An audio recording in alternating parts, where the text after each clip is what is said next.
Tell me a little bit about the trip that you just went on. Yeah, so I had 105 people here from the Emerald Coast with me in the land of Israel, and they arrived in two different groups. The first group arrived last Saturday at 9, and the second group arrived at 5:30.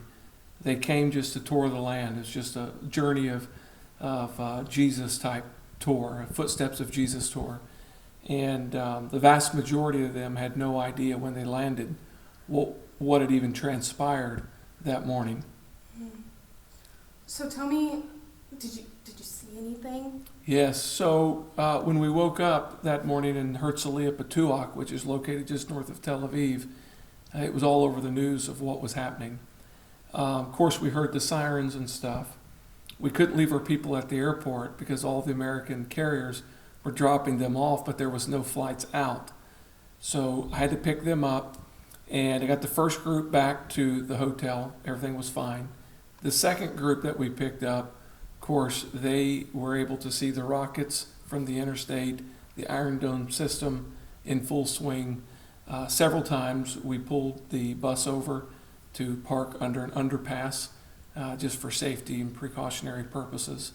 In Herzliya, our group had to go to the bomb shelter on one occasion, and then we were able to leave the following morning on Sunday and head to the northern part of the country near the Galilee, and that was before the conflict had started with Hezbollah. So we were safe in the Galilee. The closest that we were was when we were in Tel Aviv, which is about 45 miles from the Gaza Strip. Outside of that, our people had a great experience.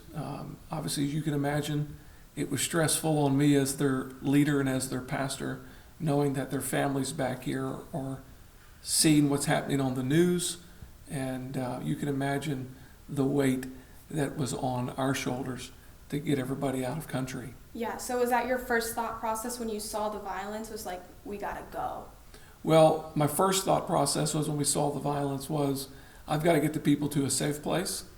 And knowing that the airports were closed and there was no flights out, we stayed in the northern part. We did some touring while we were there and turned it into a prayer assignment for the land of Israel and for the entire Middle East. And so, it was a few days before I could get the people out. How did you get them out?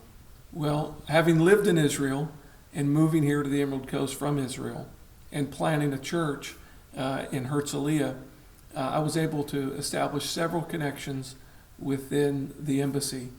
And through those connections and through our ministerial partners on the ground, they gave great guidance on getting our folks through the border crossing into Jordan. And I got them to Amman. And then from Amman, we went to Qatar.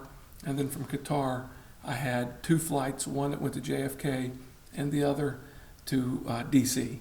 I can't imagine how hectic that must have been.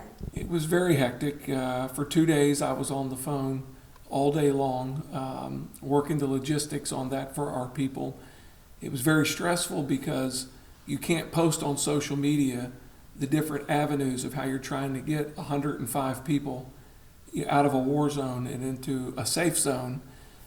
You just don't post that. And so you carry the weight of feeling the stress of the loved ones back home. But I can assure you that our people were never put in harm's way. We kept them safe as possible, and I think all of them would attest to that. Can you tell me a little bit about the power of prayer behind all of this? Well, I can tell you that it was two things that got us out of that land safely. One was the kingdom connections that we've established in the land of Israel, and two, a praying church right here. I told our congregation just last night for our midweek service that God used their prayers to open up doors for us to be able to get their loved ones back to the States in a safe manner. There's many Americans still stuck, but I know the power of prayer works. And if it had not been for a praying congregation, our task would have been much more difficult. Yes. When did you get back? So I arrived back on Saturday, this past Saturday, and half our group arrived on Saturday, and I sent another group ahead of us that arrived on Friday. Tell me a little bit about what it felt to step foot again on American soil, and was it a relief, I'm assuming? It was a real relief for me knowing that I had all of our parishioners and loved ones that journeyed with us back. Mm-hmm. My wife and I were more concerned about them and their families than we were our own, obviously, as a leader, right? And so I felt very relieved when I received the first text message from the first group that they had landed in D.C. and they were out of Qatar. Thank you. Is there anything that you want to add in about the experience as a whole? Again, and what you experienced, what other members experienced? Sure. I would say there's one thing that the viewing audience would want to know is that the conflict is very real. One of our members here at our church, who was with us there in Israel, they actually live in Israel and their dual citizens live here. His niece was actually killed in the conflict by Hamas at the music festival. And so for the first few days while we were there, we couldn't get up with her. Nobody in the family had heard from her. And then it was confirmed some days later that she had lost her life. Just a young woman in her 20s. It's very sad. We were told that she lost her life through a grenade that was thrown by Hamas. They were shooting, throwing grenades, and that's what we were told. As we were checking out of the hotel in Jerusalem, we were in Jerusalem one night before we went to Amman. One of the clerks that was working there, that was helping our group check out, received a call while we were leaving and just started screaming. And several in our group had an opportunity to embrace her. I was one of those, and just held her, prayed with her, loved on her, but she had just lost her brother. She'd found out that her brother was also killed by Hamas. So the conflict is real, and it's a situation that needs our prayers back here in the States. I can tell you that. Only God can fix this. So, correct me if I'm wrong. You saw everything started happening down the first day you got there?